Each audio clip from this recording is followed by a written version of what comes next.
Hi, here is liprandi and this is another video about opening blind bags, but these blind bags are not really common today. These are original monsters in my pocket blind bags from 1991.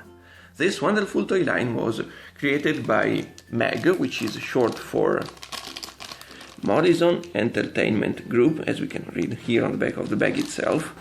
Of course, these are the Italian bags, since we can read Giochi Preziosi, which was the Italian distributor for this toy line back in the day. Well, it was a line of squishy and rubbery small minifigures based upon a number of obscure but also more famous myths and legends from all around the world. I have always loved, since when I was a kid, how the creators of this toy line managed to find a number of obscure and lesser known myths and legends from many different cultures from all around the world.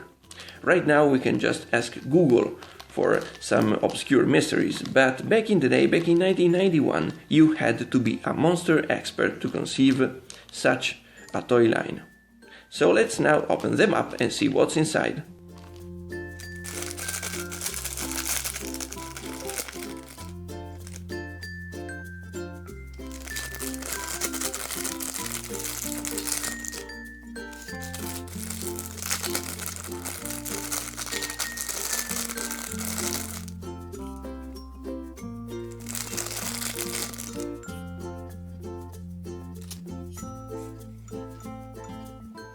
Inside each blind bag we get one rubber minifigure and one card, and as we can see, the cards did not match the minifigures.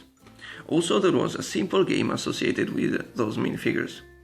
There was a number printed on the back of each figure. We can read number 10 here on the back of my goblin, and there is number 10 again on the back of my Medusa minifigure. Numbers went from 5 to 25, and the kid with the highest scoring monster was the winner.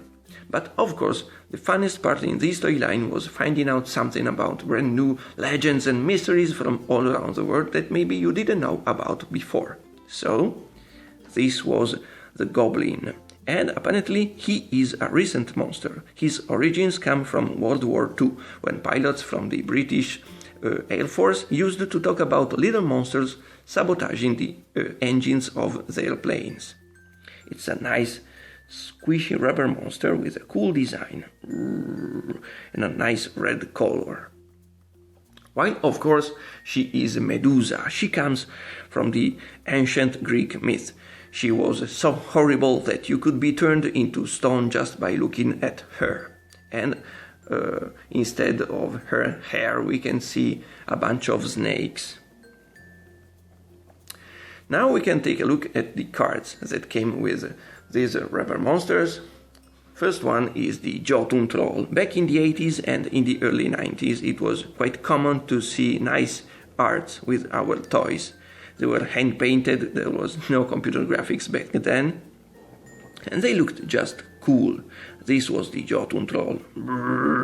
And back here we can read something about this monster.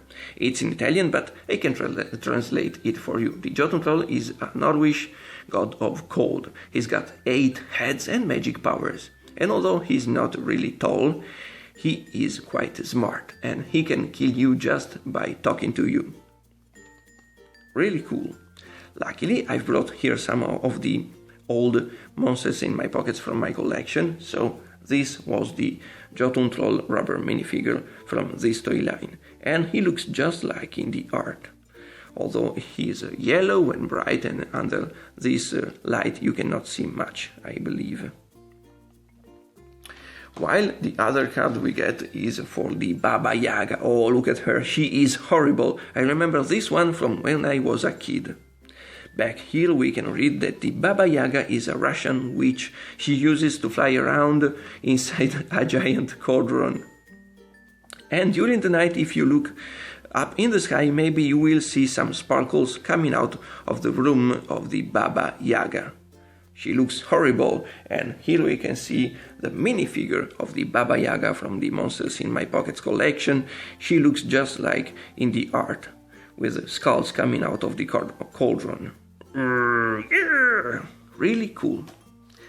This storyline was extremely cool. I love it since when I was a kid because I love the effort that the creators have put into it to find so many different monsters and mysteries. So if you're a fan of horror, if you're a fan of monsters and myths, you have to love this storyline and collect it. Ciao!